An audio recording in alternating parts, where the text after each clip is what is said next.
தமிழ் தேசிய உறவுகள் அனைவருக்கும் வணக்கம். அதிமுகவுடன் கூட்டணிக்கு செல்கிறதா நாம் தமிழர் கட்சி? சீமானை அழைக்கும் எடப்பாடி அப்படிங்கிற தலைப்பில் தான் நம்ம இன்றைக்கி இந்த காணொலியை காண இருக்கும். மிக முக்கியமான ஒரு பத்திரிகை நிறுவனமான மாலை மலர் அப்படிங்கிற அந்த பத்திரிகையில் இது குறித்து ஒரு கட்டுரை வெளியிட்டிருக்காங்க. அதில் என்ன சொல்லியிருக்காங்க அப்படின்னா, பாரதிய ஜனதா கூட்டணியிலிருந்து வெளியேறிய அதிமுக பாராளுமன்ற தேர்தலில் புதிய கூட்டணியை உருவாக்க அதிரடியாக காய் நகர்த்தி வருகிறது. இது தொடர்பாக அந்த கட்சியின் பொதுச் செயலாளர் எடப்பாடி பழனிசாமி ஒரு வியூகம் வகுத்துள்ளார். அதிமுக கூட்டணியில் ஏற்கனவே இடம்பெற்றிருந்த தோழமை கட்சிகளான பாமக, தேமுதிக உள்ளிட்ட கட்சிகளை மீண்டும் கூட்டணியில் சேர்த்து கொண்டு புதிதாக மெகா கூட்டணியை அமைக்க அவர் முடிவு செய்துள்ளாராம். இதற்கான பேச்சுவார்த்தைகள் எல்லாம் இரகசியமாக நடைபெற்று வருகிறது. இந்த கூட்டணியில் புதிய ஒரு ஆளாக, அதாவது புதிய கட்சியிலிருந்து ஒரு நபரை இணைக்க வேண்டும் என சீமானின் நாம் தமிழர் கட்சியை சேர்ப்பதற்காக திட்டமிடப்பட்டுள்ளது என்ற ஒரு செய்தி வெளிவந்திருக்கு. இது தொடர்பாக சீமானிடம் விரைவில் வெளிப்படையாக பேச்சுவார்த்தையை நடத்தி கூட்டணிக்கு இழுக்க அதிமுக மூத்த நிர்வாகிகள் முடிவு செய்திருக்கிறார்கள். ஏற்கனவே இரகசிய பேச்சுவார்த்தைகளும் நடைபெற்றுள்ளன. இது தொடர்பாக அதிமுக நிர்வாகி ஒருவர் கூறும்போது, பாரதிய ஜனதா கூட்டணியில் இருந்து வெளியேறிய பிறகு அதிமுகவுடன் கூட்டணி அமைக்க பல கட்சிகள் ஆர்வமாக உள்ளன. அந்த வகையில் சீமானின் நாம் தமிழர் கட்சியை அதிமுக கூட்டணிக்கு இழுத்து கொண்டு வருவதற்கான பணிகள் நடைபெற்று வருகின்றன என்றும் தெரிவித்தார்.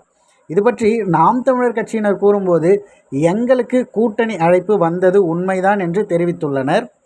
இது தொடர்பாக அக்கட்சியின் மூத்த நிர்வாகி ஒருவர் கூறும்போது, நாம் தமிழர் கட்சியை பொறுத்தவரையில் தனித்து தான் போட்டியிடும் என்பதில் முடிவில் உறுதியாக நாங்கள் இருக்கிறோம். ஆனால் அரசியலில் என்ன வேண்டுமானாலும் நடக்கலாம் என்று அவர் தெரிவித்திருந்தார்.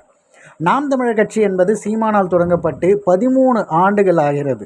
இதுவரை நடைபெற்ற அனைத்து தேர்தல்களிலுமே அந்த கட்சி தனித்தே போட்டியிட்டுள்ளது. சட்டமன்ற, பாராளுமன்ற தேர்தல்களில் தொடர்ந்து தோல்வியை சந்தித்து வந்த போதிலும் குறிப்பிடத்தக்க அளவில் நாம் தமிழர் கட்சி வேட்பாளர்கள் வாக்குகளை பெற்றுள்ளனர்.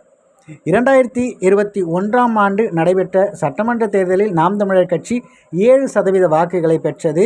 அந்த தேர்தலில் நாம் தமிழர் கட்சி 3வது இடம் கிடைத்தது. 170க்கும் அதிகமான தொகுதிகளில் நாம் தமிழர் கட்சி வேட்பாளர்கள் திமுக மற்றும் அதிமுக கூட்டணி வேட்பாளர்களுக்கு அடுத்த இடத்தை பிடித்து சாதித்திருந்தனர்.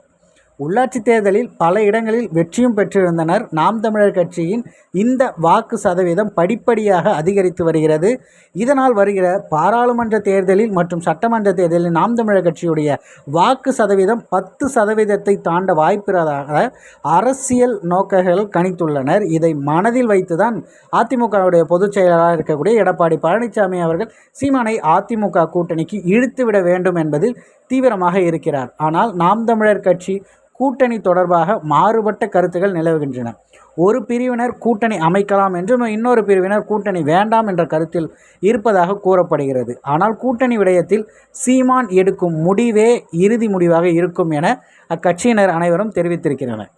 2011ஆம் ஆண்டு நடைபெற்ற சட்டமன்ற தேர்தலில் அதிமுக கூட்டணியில் விஜயகாந்தை சேர்த்து ஜெயலலிதா வெற்றி பெற்றார். அதே பாணியில் தற்போது சீமானை கூட்டணியில் சேர்த்து கொண்டால் வெற்றி பெற்று விடலாம் என்று எடப்பாடி பழனிசாமி கணக்கு போட்டிருப்பதாக அதிமுகவின் தெரிவித்த வியூகம் உள்ளது.